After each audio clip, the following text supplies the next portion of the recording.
सबसे पहले a very happy Dhanteras to all of you and happy Diwali in advance to all of you.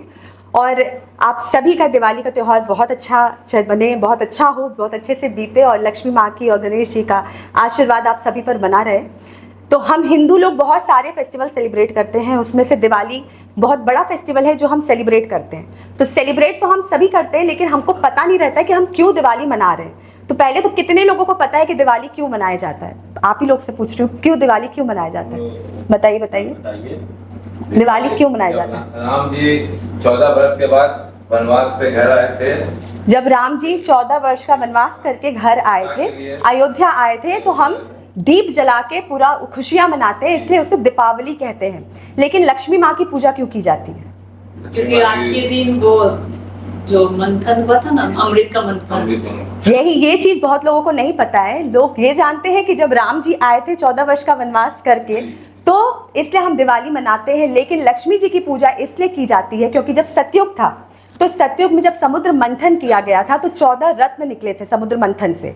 उसमें से एक रत्न जो था वो थी हमारी लक्ष्मी मैया, और उसी दिन उनका विवाह भी किया गया था विष्णु जी के साथ, और इसलिए वो लक्ष्मी जी का प्रकट उत्सव भी है एक तरह से। उस दिन वो प्रकट हुई थी। ये हुआ सतयुग का बात। और त्रेता युग में राम जी 14 वर्ष का वनवास करके वो अयोध्या आए थे। तो ये दोनों दिन होता है सेम ही दिन, जो कि होता है कार्तिक अमावस्या के दिन। तो इसीलिए लक्ष्मी पूजा की जाती है। अब लक्ष्मी पूजा के साथ हम गणेश जी की पूजा क्यों करते हैं?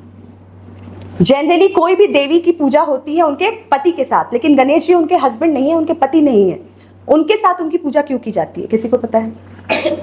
गणेश जी बुद्धि का देवता है। बुद्धि के देवता है, ये भी सही बात है। इसका दो बात है, दो कहानी है एक तरह से। पहला तो ये कि जब भी किसी के पास धन है, वेल्थ और विजडम दोनों साथ में होना चाहिए। धन सिर्फ होने से नहीं होगा, धन को किस तरह आप कहाँ यूज करें, कैसे खर्चा करें, उसका बुद्धि होना चाहिए। और वो बुद्धि के देवता है हमारे गणेश जी।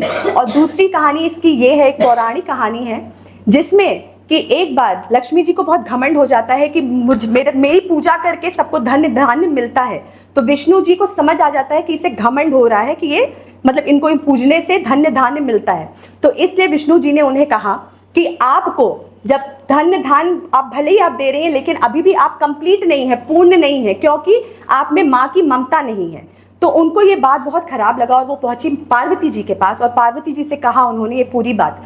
तो पार्वती जी ने गणेश जी उनको अपने बालक के स्वरूप में दिया, मतलब कि एज एन अडॉप्टेड सन उनको गणेश जी के साथ दिया गया। और कहा जाता है कि आप गणेश जी की पूजा करेंगे, गणेश जी प्रसन्न होंगे, तभी लक्ष्मी माँ आपको धन्य और देंगी। इसीलिए गणेश जी और लक्ष्मी जी की पूजा साथ में होती है।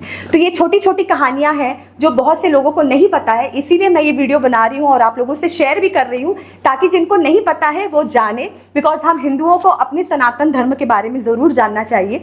तो इसलिए आप सभी को फिर से happy Diwali once again. Thank you.